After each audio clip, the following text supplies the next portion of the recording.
Ew. Ew, Whoa. ew.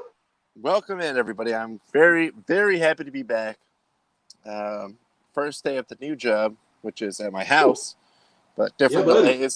different delays involved with that I did not foresee. Uh, but anyway, here with you.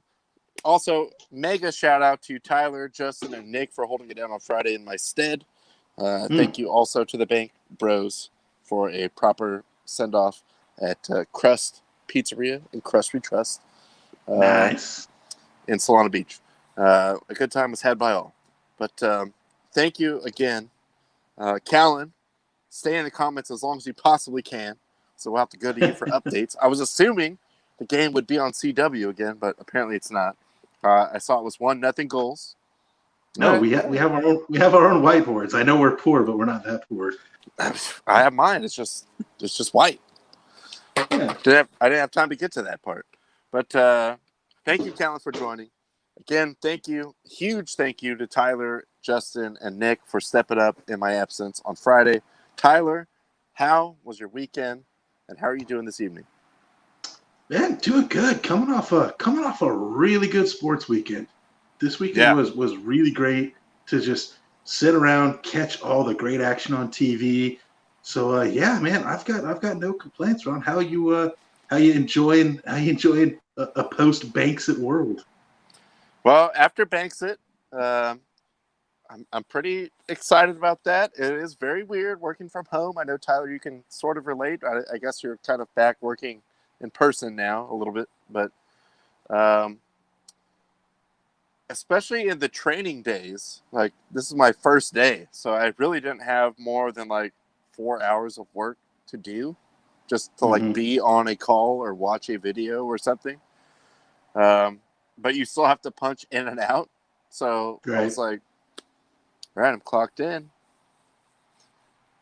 just sitting here. Like, During training, you but feel should I like walk actually up away? Are somewhere. they looking to see Yeah, if I'm here? Like, yeah, exactly. Yeah. uh, Because like, yeah, if you're training at a work office, like you can shadow somebody, like at least like hang around and watch something. If you're at home, it's like, what am I gonna do?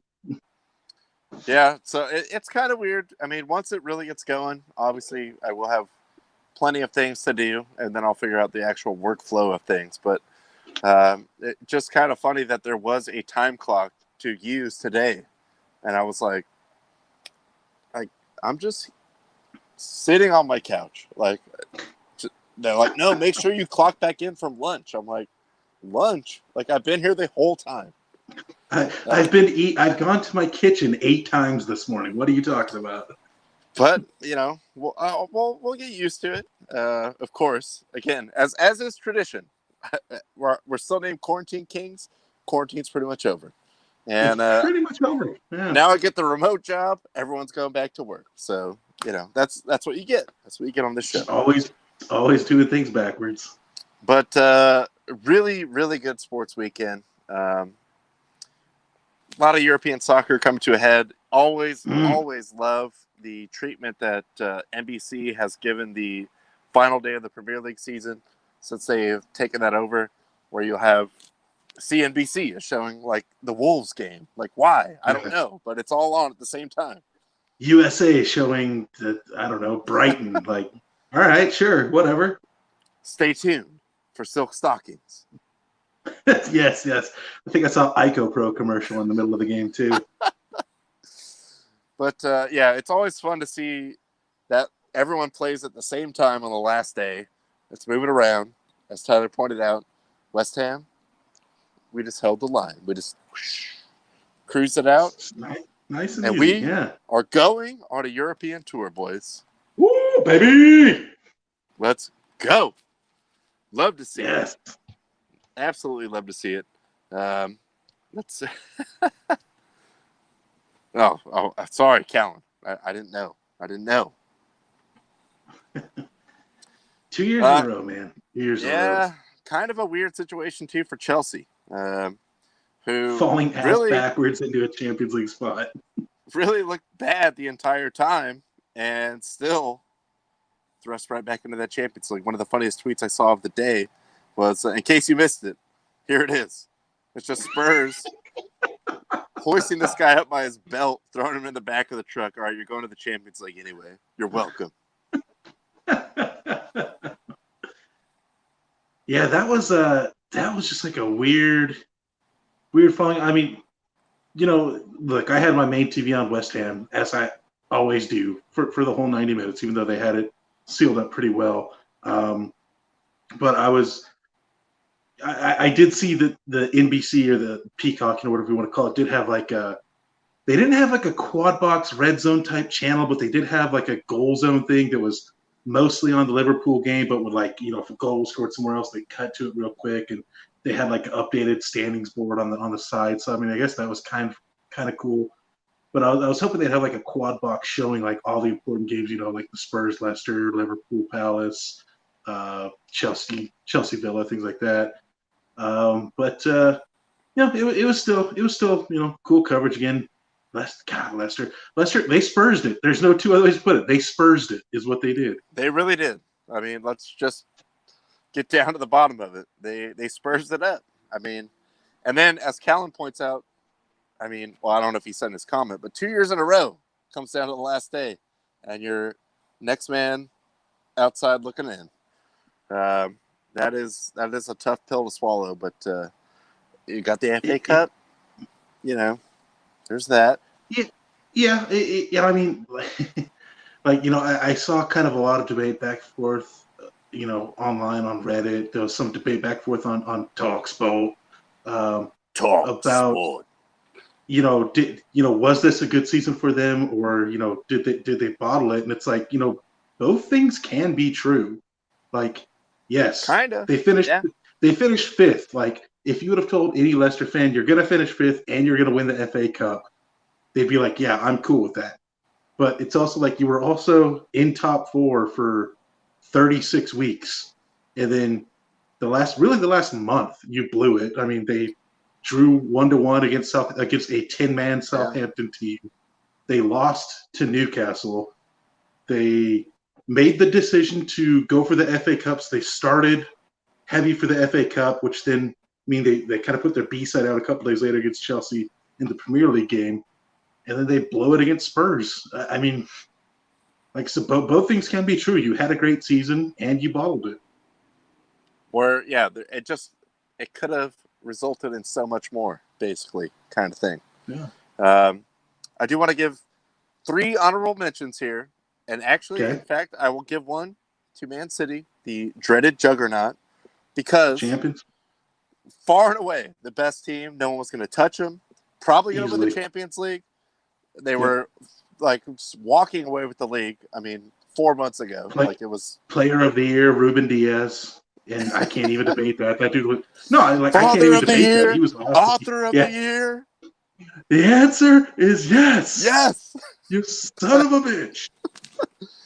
But I will say, very respectable in a way, and savage to come out and win 5-0 on the last day.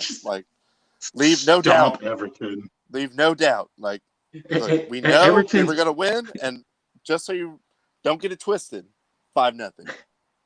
Everton still had hopes. Like, if they would have won and a couple of things would have happened, they could have made either Champions League or Champions Conference League. But Man City was like, it's just like, nah, we ain't going to do that, son. That ain't happening today. We're going to shut that down right now. Real early. What's going to happen? What's going to happen is we're going to go up 3-0, and then we're going to bring Sergio Aguero on, and he's going to put 2 on you in 20 minutes. And shout out again to Aguero. I mean, I like the all-day coverage from all the NBC networks. Of course, West Ham gets stuck with the dreaded Peacock game. There are ways. But beyond that, they did like an hour-and-a-half post-game show. They had the trophy ceremony at the Etihad. Happy for Aguero, happy for Pep. There was talk about Pep maybe leaving. He re-upped during the season.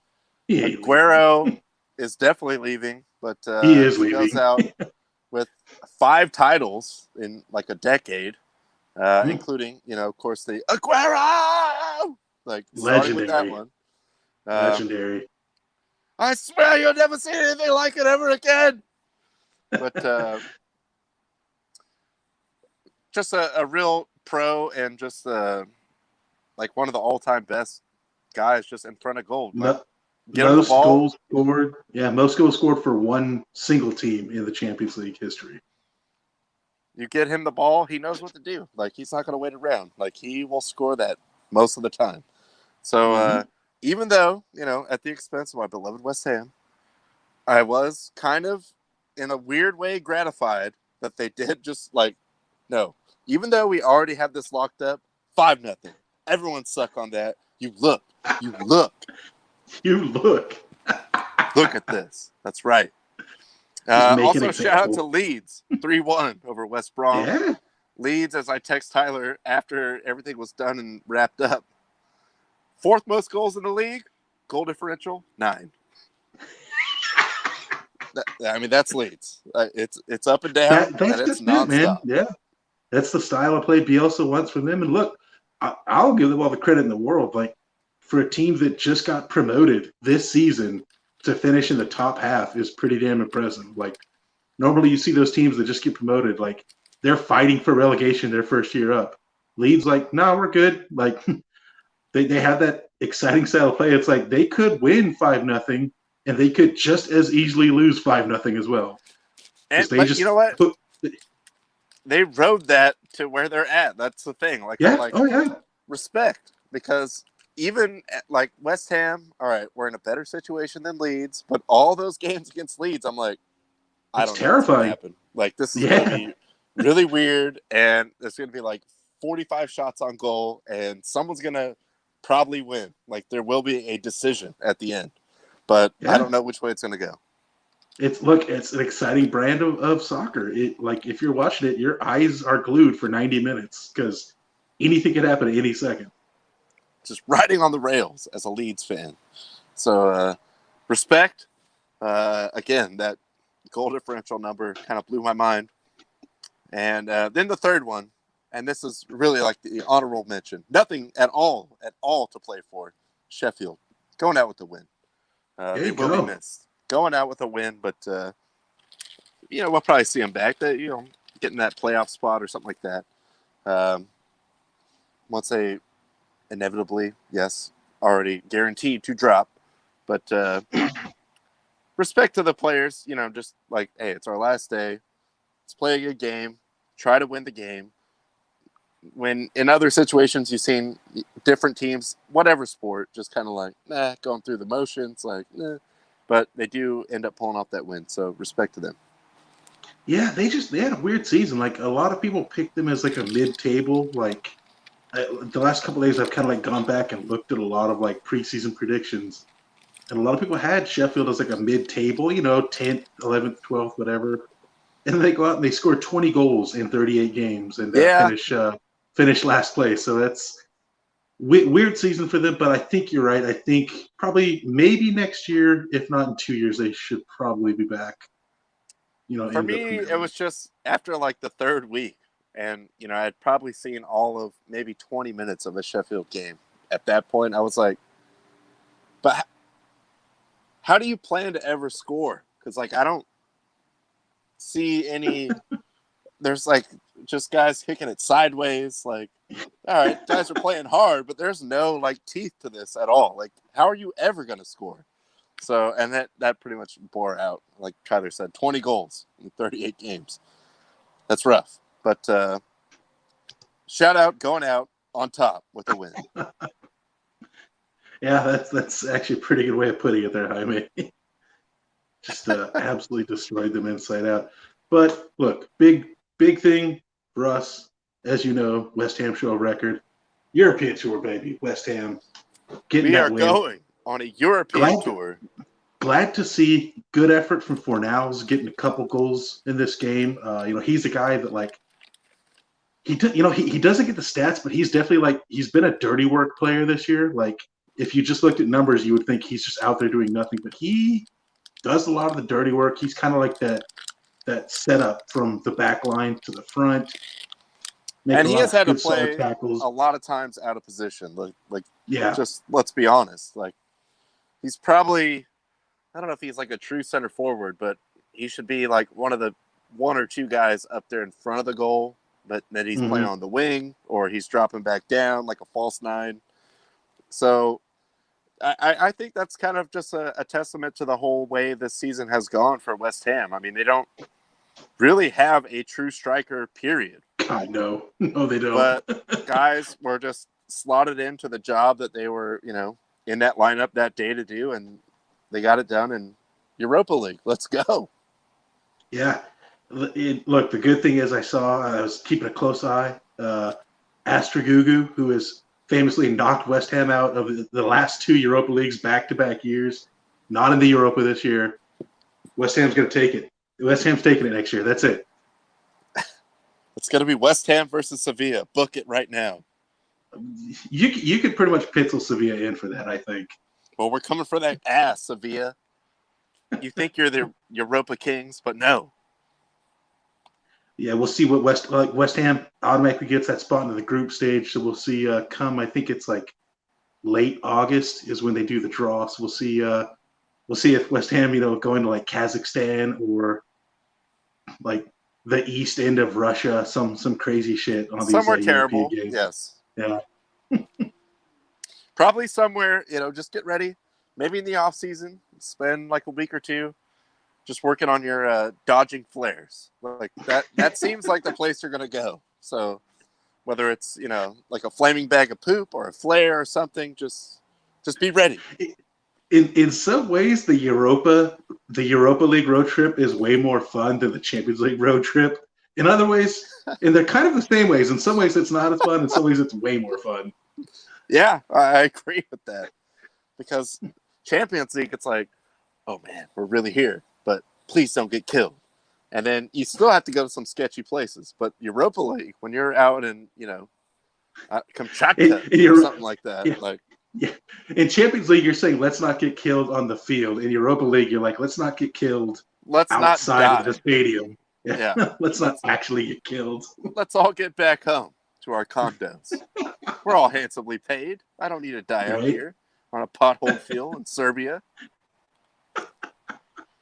But still excited. I mean, I feel like a nice little nugget of reward for a team that was way exceeding both Tyler and I's expectations this year, especially after last year when it was like there was times where I was like, dude, are we really going down? Grim. Like it might be happening. But shout out the Moisaya. Trust the process. The Moisaya, he had a vision, and they right up to that vision. One other last piece of soccer news. I didn't have time to add to the shirt, but San Diego Loyal rolling in now 0-3. CEO Nick and I will be there hopefully for the home opener this weekend. But yikes. I didn't see any of the game stats on this. Like I wasn't very disappointed against like the Tacoma game. They outplayed Tacoma. They just didn't win the game. It happens, whatever. But it's 0-4, by the way. Not 0-3. Just come back home. Let's regroup. Let's hopefully see a better product out there, Landon. Otherwise, # Landon out. I'm just kind of looking up the stats real quick. It looks like they definitely got outplayed. I mean, 20 shots to 11. Louisville had 59% possession, 84% passes. Yeah, it looks like Louisville kind of dominated. In fact, Louisville scored in the 45th minute, the 88th minute, and then Loyal scored in the 91st minute. So, yeah, it looks like they were chasing the whole time. So, look, you're playing against a team this weekend that is statistically worse than you. Which means nothing at this point. It means nothing. That's true. It's one pile of shit versus a slightly bigger pile of shit. So hopefully you can make something happen this week. I don't know. Look, Landon's just going to have to suit up at this point in time. Couldn't be worse. I think it could not make the situation worse. If he wants to get out there, just run around, maybe super sub, come out for 10 minutes at the end. You got a strong back, we can use you. He seems like a guy that keeps himself in decent shape. And come on, man, it's all hands on deck right now. He's going to see you in the crowd. Hey, he's going to see you in the crowd. Hey, you, get your hand off my wife's leg. Yes, sir. Wow. But just to put a button on that weekend in Europe, gotta love seeing Inter. Really, just Hmm? any team after Juventus came back from their like ridiculous ban that no one wants to talk about anymore, and just came back to like, hey, we're still Juventus. The old lady is back. Like we got all the money. Yep. We're the most popular team. So shout out to Inter, Atletico as well. Yeah. Big Lou Suarez, Big Lou Yeah. Suarez with the clincher, especially after Barcelona. Barcelona, they basically gave him away. It was like 9 million euros, which, all right, yes, it's a lot of money in real life, but not in soccer money. Look, Barcelona was playing 5D chess. They were like, hey, if we send this guy to Atletico, Real's not going to win. I'm telling you, man, Barca playing 5D chess. That was their plan. Yeah, that's what we did. Also, But also got to give shout out to Lille for ending yeah, PSG's reign of terror in Ligue 1 as well. which is even more of a lopsided league. It's like Yeah, PSG Super League, basically. Like, but we also have to technically like say we play in your league, but we're way richer and better than everyone. But no, did you see Neymar's penalty miss in no, I that did game not. this weekend? I'll text you later. It is downright shameful. I'll tell you that much. I don't feel Dang. bad. I don't feel bad about it at all because I'm not a Neymar guy. He's talented. I'm just not a Neymar guy. Well, I just don't feel bad at all for anyone on PSG. It's like, True. You're. Well, I think I saw that Lille's team salary is 1/3 of Neymar's yearly salary. yeah, that So, sounds so that's what you're dealing with pretty in much the French league. right on. And, there's a couple, Monaco, occasionally like Lyon, like some of these other teams that do Yeah. have some money, but shout out to them. Plucky underdog. And I don't know. I thought PSG was already really kind of treading water, falling back in the league, which was, not a good look. But once they got knocked out of the Champions League, they just totally just like Shut we're out. down. We don't care. And for them, I mean, really, that's what they're playing for. But still, kind of a black eye to not just win the league. Probably, if you don't win the league by like 20 points, if you're PSG, like, what are you even doing? Like, seriously? Like, our backups are better than like most of these teams' starting lineups. Yeah, it's weird to think, but like I do wonder if I can't imagine it will. It'll cost Pochettino his job, but at the same time, it's like I mean, it might because like the fact of them just not winning their league at all is kind of crazy. That just seems like just show up, just play all the games, and you will win by at least 20 points. Like with that Yeah. team, you're good. You got it on lock. Like don't Yeah. even worry about Toulouse or some of these other like really, dude. Like just Angers, Nice. yeah, just show up for the game day. Someone will push like 2 or 3 goals across the line, and you're good. But no, so kind of funny to see them fall on their face there when they were, we're talking what a year or two ago in that Champions League final. Mm-hmm. And now questions must be asked. But shout out to, again, Luis Suarez, clapping back on the entire Spanish league, a little bit on Barcelona, a little bit on the rest. I mean, another guy like with Aguero, just some people just naturally can score goals. These are smaller Mm-hmm. guys. Like the thing for me with Ibrahimovic is like he is like He's a huge. built goal scoring machine. Like he can score with Yeah. his head, both feet, He's like backwards, 6'5". He can jump. Like if yeah. he's out there, it's a threat. Like, Yeah. don't let him get the ball like at midfield. He might just knock it in. So that's a different thing. But like guys like Suarez and Aguero, that's just like the pure striker number 9 thing. Like in front of the goal, they get the ball. They're not waiting around. Like they know what to do, and they usually do it. So gotta like seeing both of those guys. Just get one more trophy there to add to the notch on the belt there. Mm-hmm. Let's move on real quick. I didn't get to see any of this, which I was very disappointed in. But NASCAR on their most diabolical road course that I think that maybe they've ever will be on. because of the amount of turns. Yes, it's a road course. Obviously, there's different turns, but also elevation, different things like that. Uh, I saw Chase Elliott, which for betting wise in NASCAR, betting on one driver, even the favorite, usually you'll get like plus 300 because Mm-hmm. it's just so unlikely. Like, we don't know what's going to happen. What if the car breaks? What if someone else crashes this guy? What if he just doesn't have a good day? Like, et cetera, et cetera. Uh, he was like plus 110. Like, he was that heavily favored.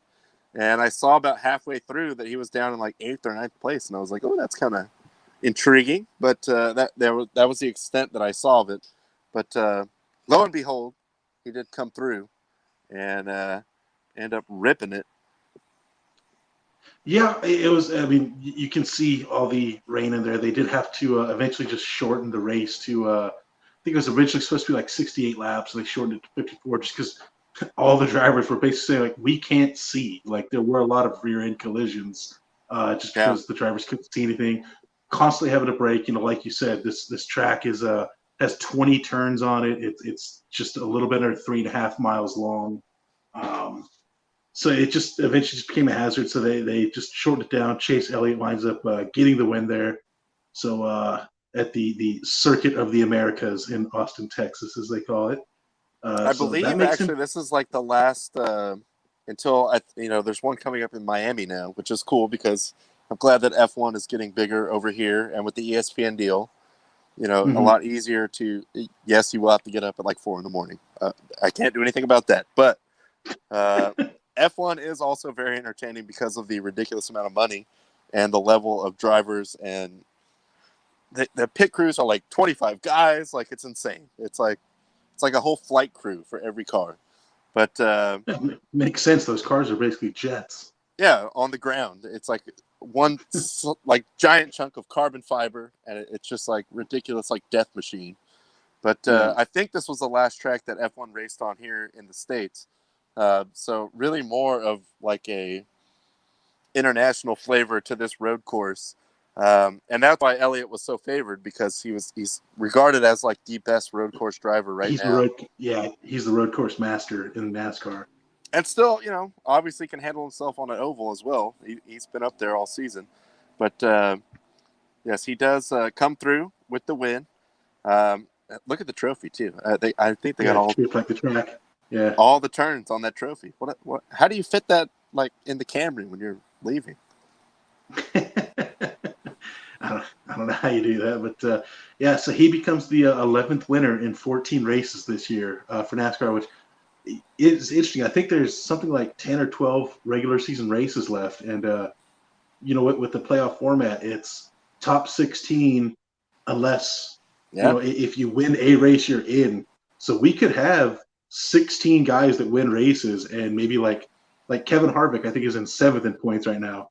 If we have 16 winners and Harvick's not one of them, he's not going to make it to the next round regardless of points. I mean, the way it's going right now, it's like a different guy wins every week. So, and I still, it's a long season. I expect him to actually Sure. knock one out at some point, and you could tell just by the fact that he's in 7th. Like, he's always running towards the front. It's just he hasn't, had It that. just It hasn't happened yet. Yeah. hasn't happened yet. Last year was kind of just a miracle season with him and Hamlin. Just Yeah. like every week, it was like, who's going to win? Harvick or Hamlin? Just pick one. I don't know. But yeah, we'll see. They got a big race coming up this weekend. Hopefully, there's no weather that delays it. But they'll be in Charlotte for the Coca-Cola 600. So kind of back to one of the classic tracks, one of the classic races this upcoming weekend. And I just always like a road race in NASCAR. I mean, when you have Sure. your Sears Point or, some of these other ones, Watkins Glen, like, it's interesting just to see, especially these cars that are very heavy.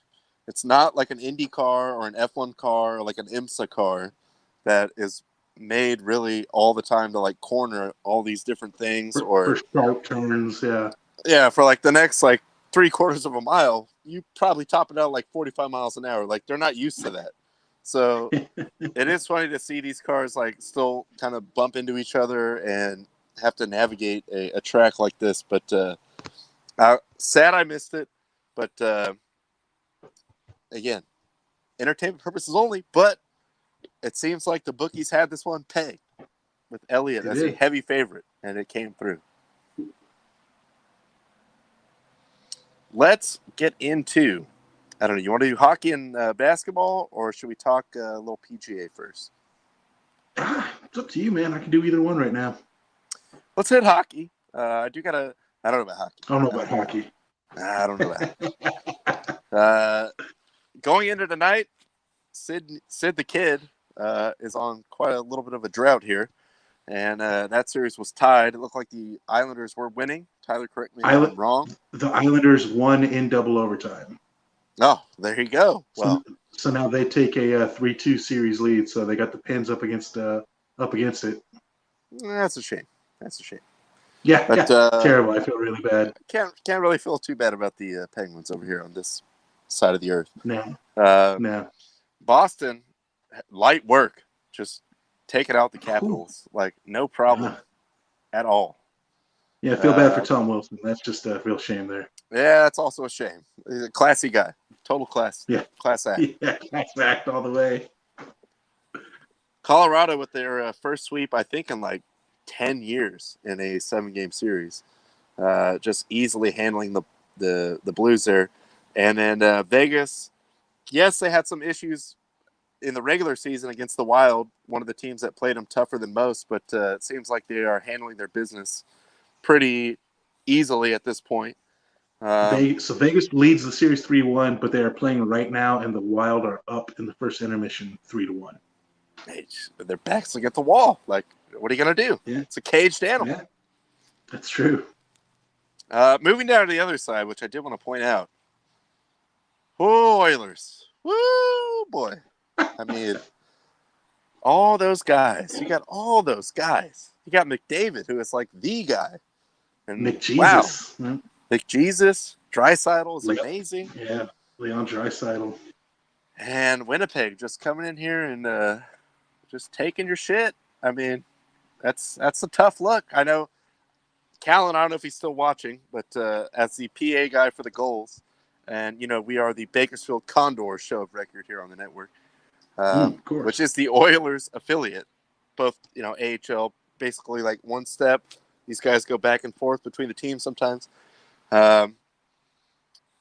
Bakersfield, nice win yesterday. Nice to see fans also at the Centennial Garden, or the Bank, I guess. While I was shortening it to the Bank Vault. because the Vault.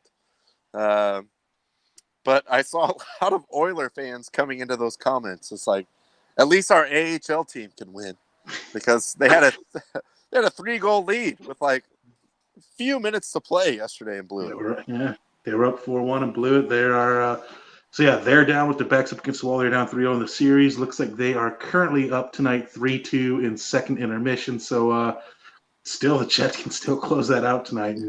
That's, no lead is safe. Like, how many years in a row did the Oilers have like the number 1 pick in the draft? And they're still not putting it together. That's just, of course, like watching them this year. You know, I've seen a few of their games, and it did feel like they were a 2-man team. Like if McJesus and Draisaitl weren't putting it in the net, nobody else was doing anything. So it's still a hell of a 2-man team. I mean, you can get away with that. That's an amazing 2-man team. So tough, real tough look for them. We'll see. I mean, maybe they can stave off death tonight and see where they go from there. But man, rough, very rough, considering, like Tyler said, all the years and years and years of first-round picks. Then they finally get a McDavid. They have this team together that's been pretty beyond competent for the last 3 years, and just kind of fall on their face, down 3-0. But we'll see what happens with that. Shout out to Joe Martini's boys, the Lightning.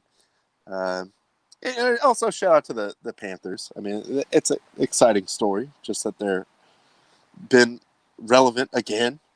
But Panthers held them off today. Tampa's still up 3-2, but Tampa did get a 4-1 win today. So they're still fighting. I mean, I do think it's just a matter of time. Like Tampa, look, they won it last year. They didn't get any worse. They may have even gotten better. So I think Tampa's still going to close that out. But hey, good on you, Florida. Good show. And then the Canada Bowl between the Canadians and Maple Leafs, traditional powerhouses. I mean, there's really no bad outcome for me in that. I just hope it's embarrassing for one or both in some way. Because somebody loses in the first round yet again. Yes, as is very much tradition if they're in the first round. On to the last one there. Panthers and Hurricanes. Nashville. Or excuse me. Yes, thank you. Predators. I've said Panthers a lot of times too, so happens to me. I didn't see the snaggletooth. I should have known. Yes. But you may recall, and it's been a pretty nice renaissance over the last, let's say 5 to 6 years, just in general for Tennessee teams. Even we saw yesterday, Memphis Grizzlies doing pretty well. I know it's a different city, but still Tennessee. You're not really thinking like sports hotbed over there. But the Titans, very good. Predators, obviously got the cup win there. I believe it was back in 2018. We did have Tanner Lewin and some other linemen from the Titans at home drinking beer off of the fish, which has become a bizarre but also very exciting tradition. He was there yesterday, and what you thought was going to be a much more measured reserve, he's there with his small child and his wife, but it turned into so much more. So I want to play the video for you.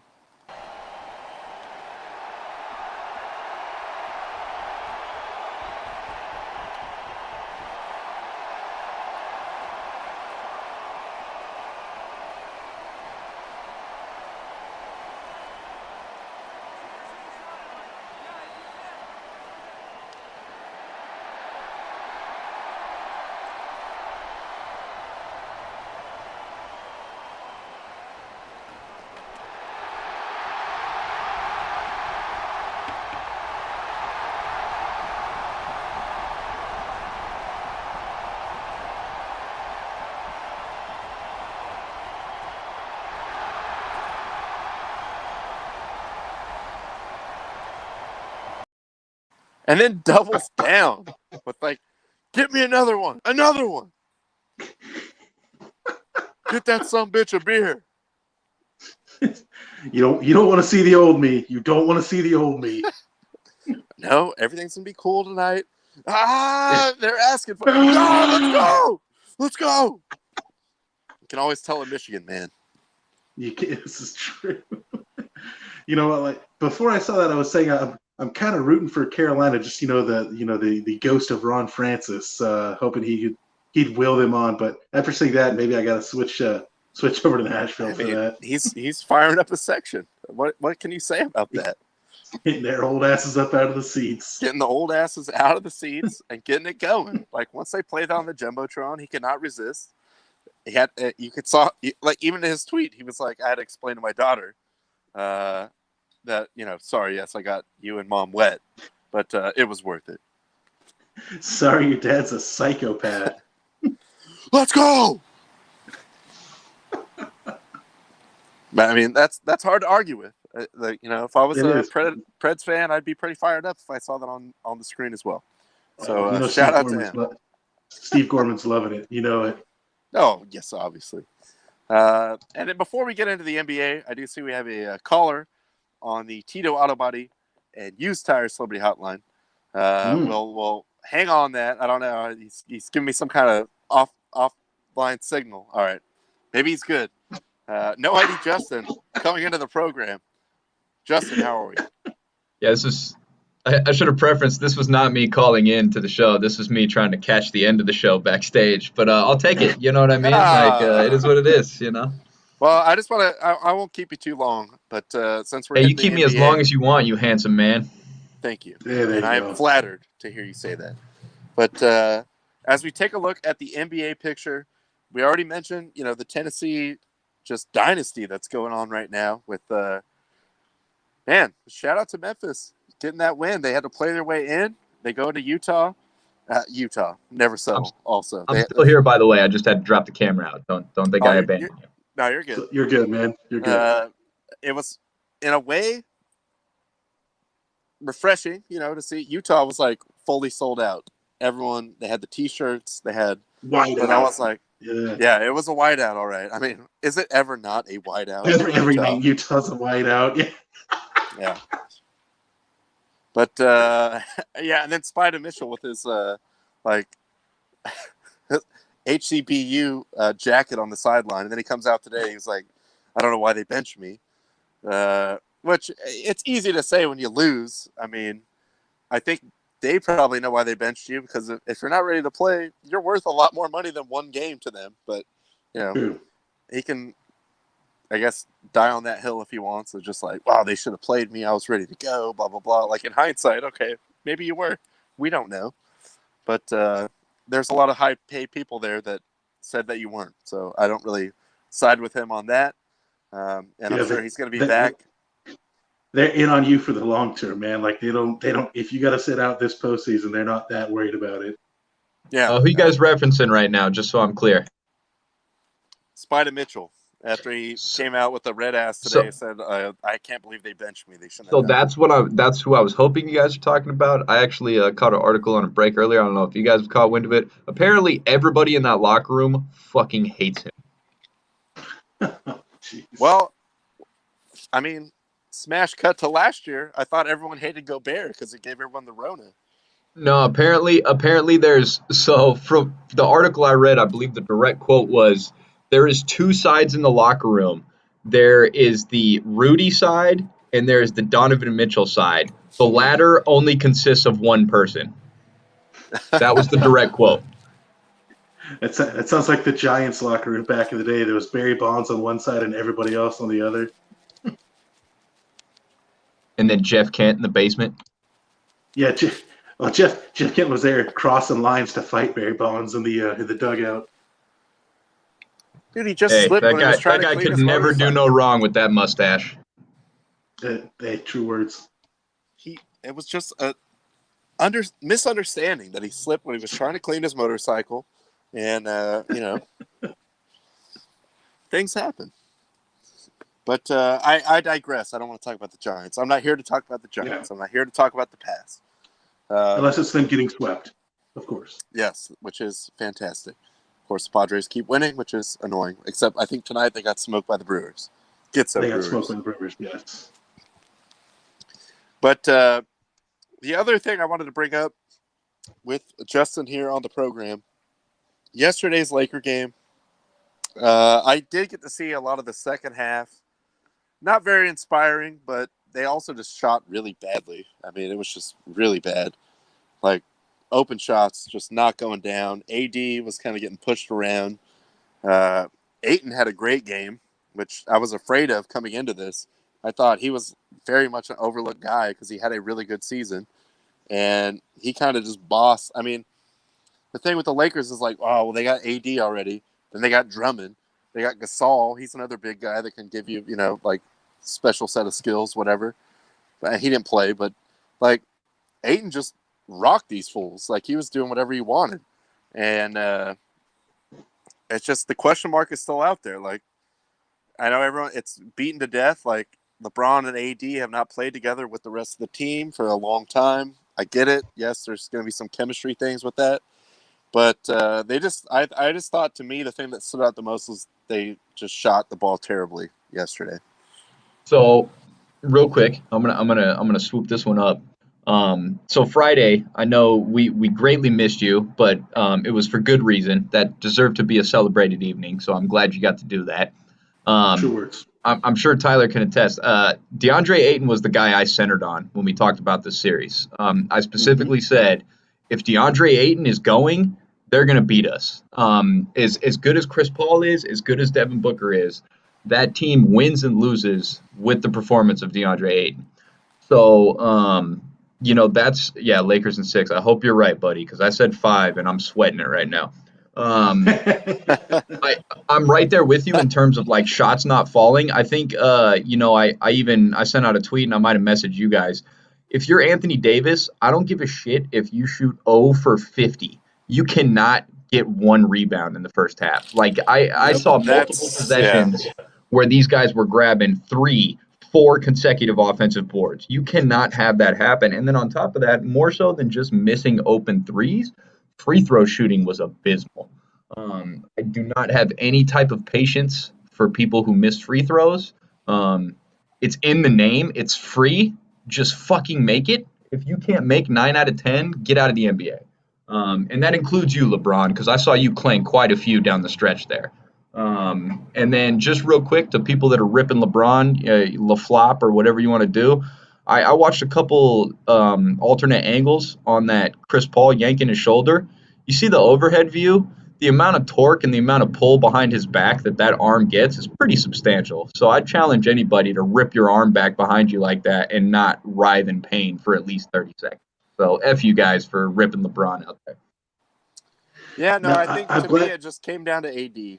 Like, Yep. AD, yes, he has the ability to shoot from outside. He can do 100%. different things, but it's just like he's the number one second chance guy. Like, and you see Ayton in that game. I think he had like 8 offensive rebounds. Like, to me, offensive rebounds is like the hardest stat to accumulate in the NBA. So that is what keeps possessions going, and that usually results in points. So they need AD to be that guy, whether he's putting it back in or just resetting the shot clock and getting the ball back and keeping them in the half court. And maybe one of you guys could answer this for me. Why the fuck, when you're down 9, are you jacking up threes in the first 10 seconds of the shot clock? Like, that's fucking stupid. Just get buckets. There was 5 minutes left in that game, and these guys are jacking up threes like it's 30 seconds left and we're down by 7. I didn't understand that concept either. And yeah, I mean, at the end of the day, I feel like our team defense is going to win out. But yeah, Anthony Davis cannot play another game like that for the rest of the series. We will not win if Anthony Davis plays like that, period. It's just not. But the game that he had yesterday it's the biggest issue that I've always had with Anthony Davis is he has all the tools to be, like you said, he can shoot from the outside, but he's got all the tools to be the dominant force in the middle. And he'll just have these games, and I feel like it happens more often than it doesn't, where he's just it's the third quarter and he's got no rebounds. How do you have no if you just go to the paint, just by being there, and position, you should have 6 by now. If you're blindfolded and your underwear are full of diarrhea, you should have 8 boards in the first half if you're Anthony Davis. There's no fucking excuse, dude. I just don't. I feel like he was again what Tyler said. He was trying to jack up too many jumpers and things of that nature. I just felt like your strength in this series is your size. Fucking first half, dude, they were outscoring us in the paint. You know what I mean? That's unacceptable, man. That is unacceptable. He has all the tools to be a dominant force in the middle, but he wants to play like he's a guard, and it's frustrating. That guy could roll out of bed drunk and get 15 rebounds. There's no excuse. We will see what happens. But yes, that was very discouraging. I have to look as far as why are you jacking up the threes? We kind of saw the same thing in the Utah game when it was I feel like you guys could get to the basket right now, and then they even had Quinn Snyder after the third quarter. He's like, well, that's what we. If the shot's there, we got to take it. We live and die by the 3 pretty much. But sometimes you got to have a plan B. You know what I mean? If it's close enough within reach and, all right, what we've been doing is not working, just be a little bit more flexible to, we're still only down by 7. And I've always they're giving hated... us this, we can get there. Let's just switch it up a little bit. Not just well, the 3 was open, we have to take it. I get it. It's a 3-point shooting league now, but sometimes, if it's still within reach to get the win, especially in game 1, just tweak it a little bit. Hey, let's just get this one, and then hopefully we'll shoot better in the next game. But we still have a chance in this one.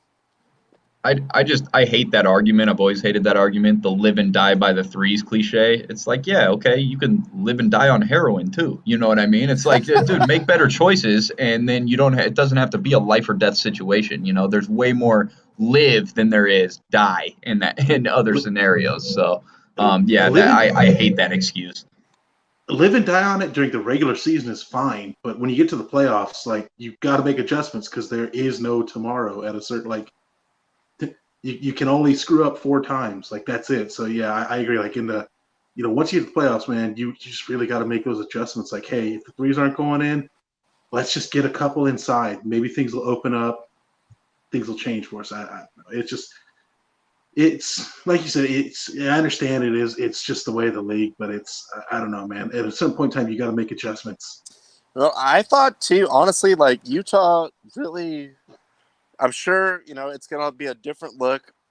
They second game at home. They're gonna come out essentially backs to the wall. I'm sure they're gonna win that game. But the thing that was really eye opening for me was like Memphis. They just get in the paint like whenever they want. Like you're not even trying to defend it. Like Ja Morant, like small guys are getting in there like easily. Denver's getting swept, bro. Or I mean Utah. Utah's getting swept, bro. I was gonna say Denver's up at halftime right now. What are you talking about? No, Utah is getting swept. I'm telling you right now. Everybody fucking hates Donovan Mitchell, dude. They're not winning a game. Well, we will keep you abreast of that situation.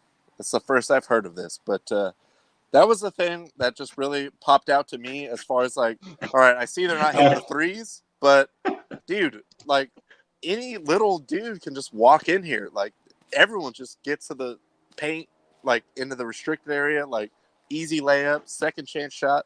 Like that was kind of like, dude, you guys, you're the number 1 seed. Like you would think there's somebody down here that would just like hit somebody, like shut this down, like immediately. And no, like to the end of the game, it was just like whenever Memphis needed a basket, they just like go to the basket and get it. Mm-hmm. Nick, I see your comment and I sense your sarcasm, by the way. Look, man, let's not bullshit.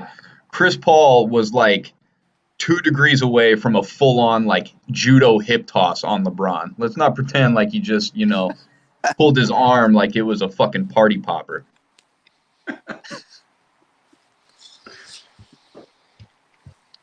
And also, honorable mention to Nick and his Knicks. It was nice to see the Garden, very hyped up. But that garden was popping. That place was popping. Especially for Trae Young, man. He loved Madison Square Garden. Trae Young, he has now experienced the thrill that so many others have, whether it be Kobe, Michael, so many others going in there loving to kill the Knicks. Just a bunch of dudes not on the Knicks. Yeah, exactly. It's the most exciting cathedral of basketball, especially when you don't play for the Knicks. And shout out to Trae Young. He got to finally experience that in his pro career. But still, again, exciting for them that they have a home series. I was glad to see, there was fans in the stands. But I don't know. I mean, you're going to have it on Wednesday for sure because then you go to Atlanta. But shout out to Trae for also reminding the country that he has the most punchable face in the league. Oh, he leaned right into it. I mean, respect though. If you're trying to like agitate the Garden crowd, like how many shots of Spike Lee can we get? Or, and then when you finally hit that little floater at the end, like, yes, do your thing. I would do the same thing. I would love that. Like, hey, Trae Young, I dare you to go try and shush the crowd during a Jimmy and the Stray Shots concert. That shit won't fly, bro. No. Get him out of here. Pretty easy to shush that crowd when there's nobody there. Or, yeah, there's not really anything to shush either. But let's get on some brighter news before we shut this down. Big Philly style. Woo! Oh, sweet. I didn't miss hitting bombs. You did not miss it. Big Phil winning again. I mean, less than a month before his 51st birthday. And Phil, look, to me, I've always liked Phil. He's a weird guy. Like, for sure he's a weird guy. Like 100,000% he's a weird guy. But as he's gotten older, realized that he is not going to be an every weekend contender. He's leaned more into the weirdness and just more into the entertainment, like even more of a fan favorite. When he was in contention and like actually threatening, the knock on him was like, dude, Phil's going to do some Phil thing and just like have like a 5-shot lead and blow it in like 2 holes. Like, what are you doing? Why are you going for it? Just play it out, Phil. You had it locked up. But now that it's old Phil, definitely more lovable. As you can see, he has won now in 4 decades. He's won a major in 3 decades. So maybe not quite the same. You know, the PGA is the lesser of the 4 majors, but similar kind of, you know, romantic feelings about like when Tiger won in 2019 at the Masters. Just like out of nowhere, he just shows up, has a great weekend, and then it's like, oh, dude, Phil is back. Like, it just feels like 2003 again. Yeah. Like, things are just normal again. Yeah, I'm kind of glad you brought up the whole like concern about, you know, like, oh, Phil's gonna blow it, because I think it was the 17th hole yesterday.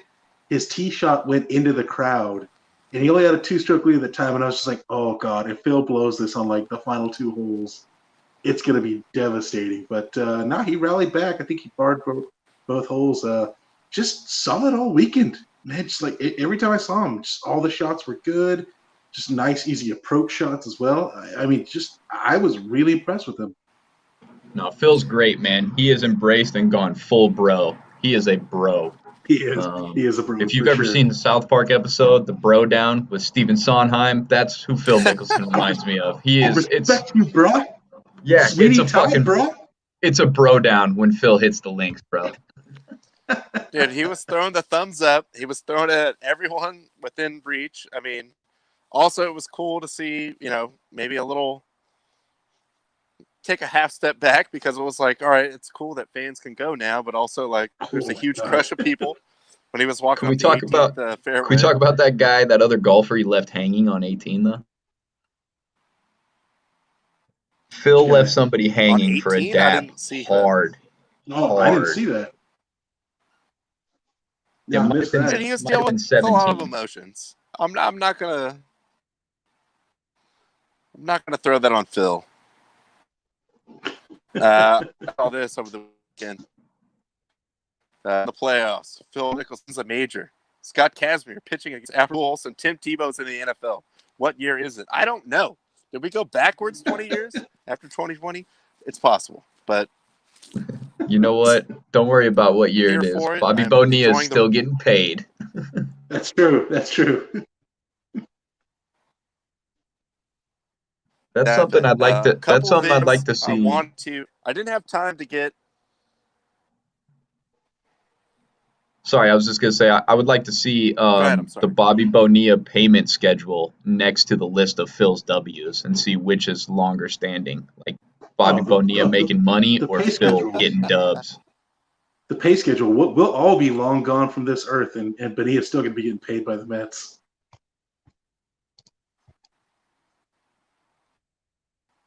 Bobby Bo. They're just gonna send the royalties to his grave. I mean, just like tuck it in there with some flowers. Like, also we owe you $450,000. Let's not kid ourselves. Let's not kid ourselves. The Pirates certainly aren't paying money for anything. Mm. Oh no. Just one more thing before I take this picture off the screen. The thing that also made me laugh was the name of some of these tournaments, because several of these businesses are well dead and gone or merged into other ones. Northern Telecom. I don't even know what Century is. Who knows if it's still around? The NEC World Series of Golf. NEC does. The KB Toys Invitational. Oh no. Looks like we lost Ron. Well, I see you got the Vivint Houston Open in there. They didn't even make solar panels in '91, bro. Like, that wasn't even a possible sponsor. Yeah, for real. Yeah, what was Vivint doing back then? Hey, shout out though, the one constant through that whole list, the Phoenix Waste Management Open, baby. Bro, dude, that's the tournament to go to. Like, that's honestly what the crowd, especially the last few holes, that's what the crowd reminded me of, because those Waste Management Open crowds are like, it's a frat party out there. Oh, it's the Kentucky Derby of golf events. There's no doubt about it. Yeah, for sure. So, but that was actually really cool seeing the crowd yesterday. Just again, like packing in, going wild. Like that was something I definitely have missed, and it was really cool to see yesterday. Hey, shout out to 2009 though, the Genesis Invitational. Was that sponsored by Sega? Because that would be fucking awesome. Now it's sponsored by the old rock band Genesis. Hey, Phil Collins loves him some fucking Phil Mickelson, that's for sure. Hey, bro, that's it, dude. Phil Collins, huge golf fan. Huge golf fan. Did we get our dog back, or is he still vacant? He's efforting to get on here, but I feel bad. I know what he was setting up for after this. I don't know if I want to play it yet or wait till he see if he can get on here. No, let's give him a little grace period here. Let's not steal the man's thunder.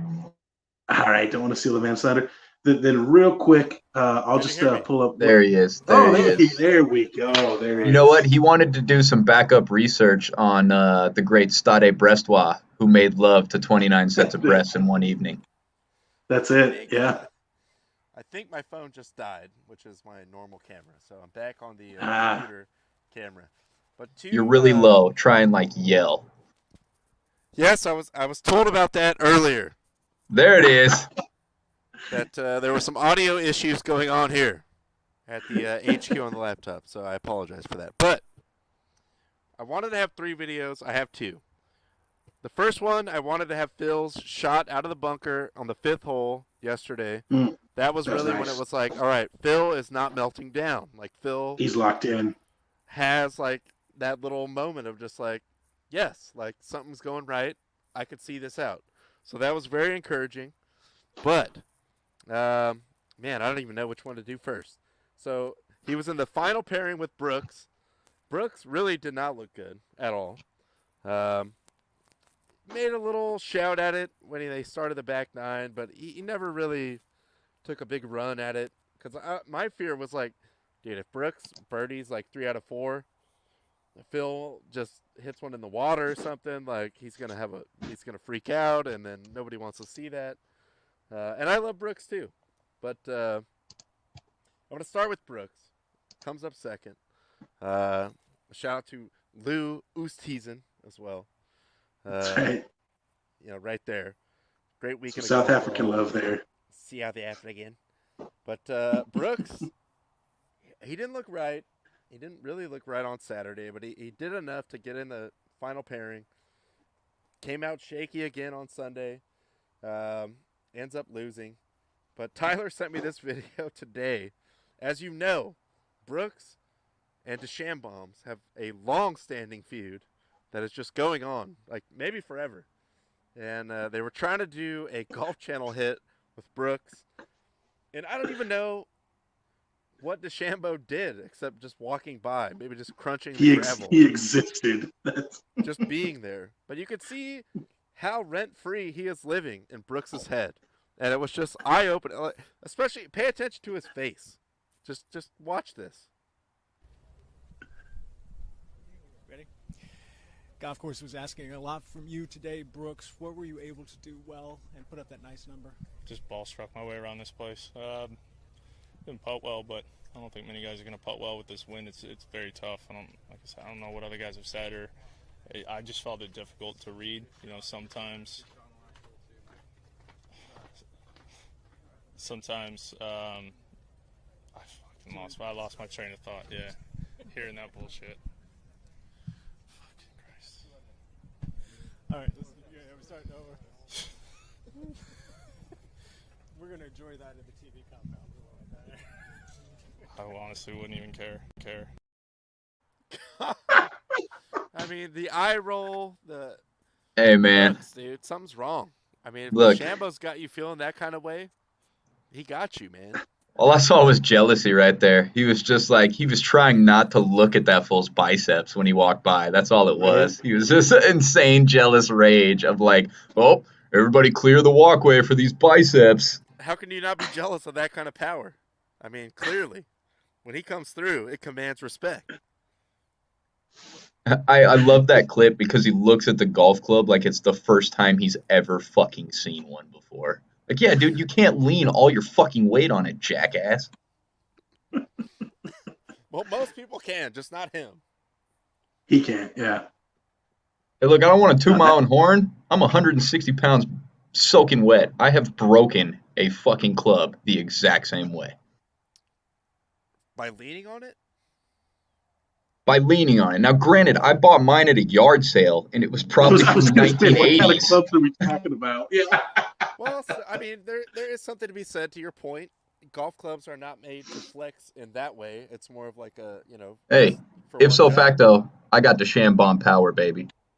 There you go. All right. Proven. We will Science. have That's a science right duel there. in the desert between Justin and DeChambeau. On Meet this him in program. Temecula.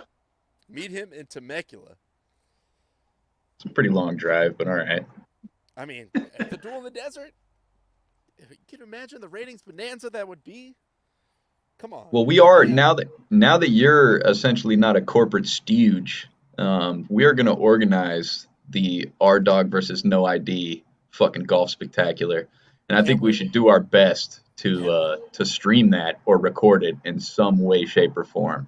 And we're going to be betting big money, folks. I'm talking quarter, maybe 2 quarters per hole. 50 cents a hole. Ooh. Are you insane? I'll come out there. I'll come out there with the Hamilton. 50 cents a hole, bro. That's Tijuana rates right there. I just look, Brooks. I don't know why he's so caught up. I think that was from Saturday, and DeChambeau really didn't play that well at all. So he ends up coming second. I just like the effect that this guy has on him. It's kind of like, whoa, are you good, bro? Like, you are right there equal with him, I would say. Like, currently right now, like, if you're both healthy, you both have a pretty straight equal chance to win. So the fact that he got so just like, I forgot what I was talking about. I can't even. Well, what gets me too is like he was trying to come off as like a tough guy, like I don't like this guy. Really, you just look like a bitter ex-girlfriend that just watched her boyfriend walk by with this new side piece, and you were just like eye rolling and all that. Like he looks so mad instead of like, oh, this guy's a piece of shit. Like he should have mad dogged him is what he should have done. He should have dropped mid-sentence, looked right at him and just stared at him as he walked by, and then cut back and pick up back of your sentence like nothing ever happened.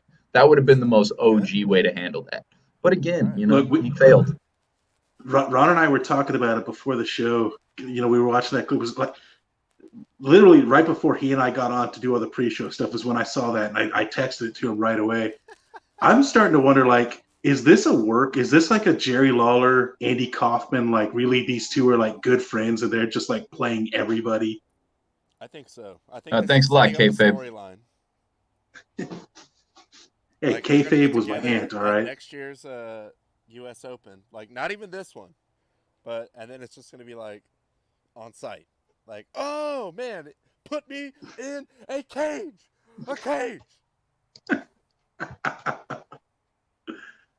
Just please let these fools be like duo teammates in the Ryder Cup. Yes.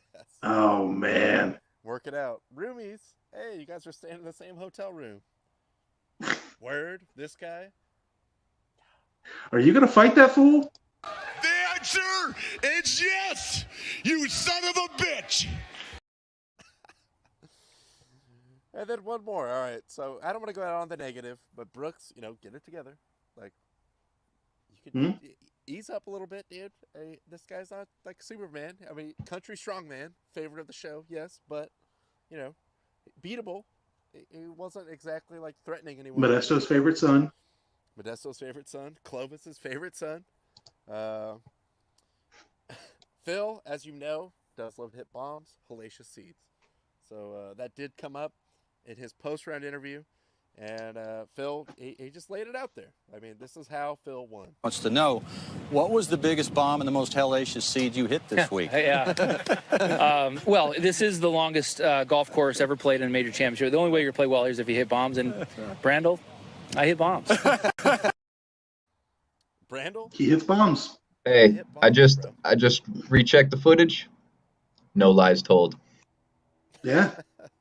It's true words. And by the way, just a quick follow-up. So current Ryder Cup standings. DeChambeau second, Koepka fourth. They are going to be fucking teammates. Oh.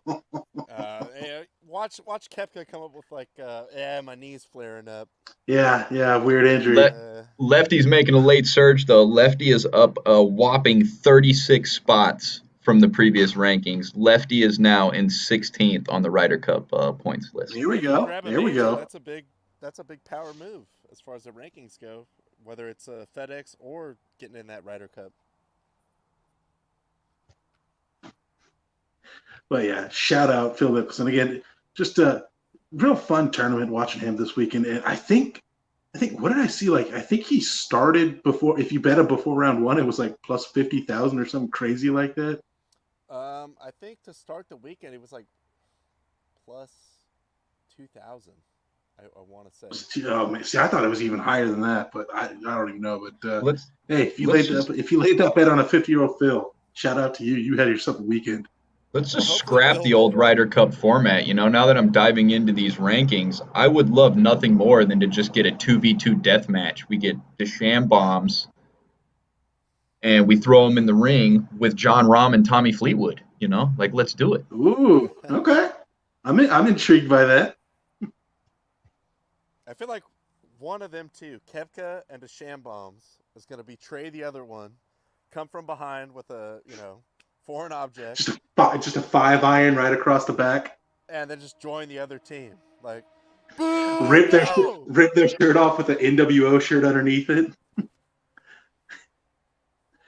No. Mean Gene Okerlund's out there trying to get an interview while fans are throwing trash at him. Well, stay tuned for that. I thought that was in the past, Brooks. I was very disappointed to see how mentally fragile you were when it came to that. He literally only walked by. Maybe he said something we couldn't hear, but it couldn't have been that bad to like stroke out and like I can't even do the interview. Like, go. Yeah, he walked by and said, "You shouldn't have sold your Dogecoin," and that just set him off. Doge to the moon. Now he's throwing the Doge thing in my face. But that's all I got. I'm gonna go inside and eat some food. But thank you, Justin. Thank you, Nick, for hopping on a little earlier. Thank you guys again. Also, again, Justin, Tyler, and Nick for holding it down in my stead on Friday. Hopefully it'll be a little easier now. As you know, I work out of the home, like Carl and Aqua Teen Hunger Force. So to put things in throughout the day and make the pre-production a little smoother. But today, first day. So we'll get there. First day jitters. Yeah, well, I don't know about jitters, but just like not knowing at all what I was supposed to do throughout the day. But thank you guys for joining us, hitting us up in the comments. We will get back with you on Wednesday, as we have a lot of NBA, NHL to talk about, playoffs ongoing. Of course, baseball. Dodgers, Astros. Yes. Can't wait.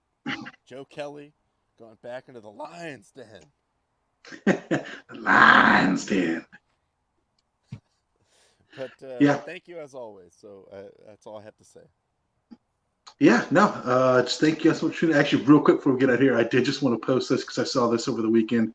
Shout out to the San Francisco mayor for cursing their local teams, shouting out the Warriors playing and the Giants welcoming the third-place Dodgers, who then proceeded to sweep the Giants.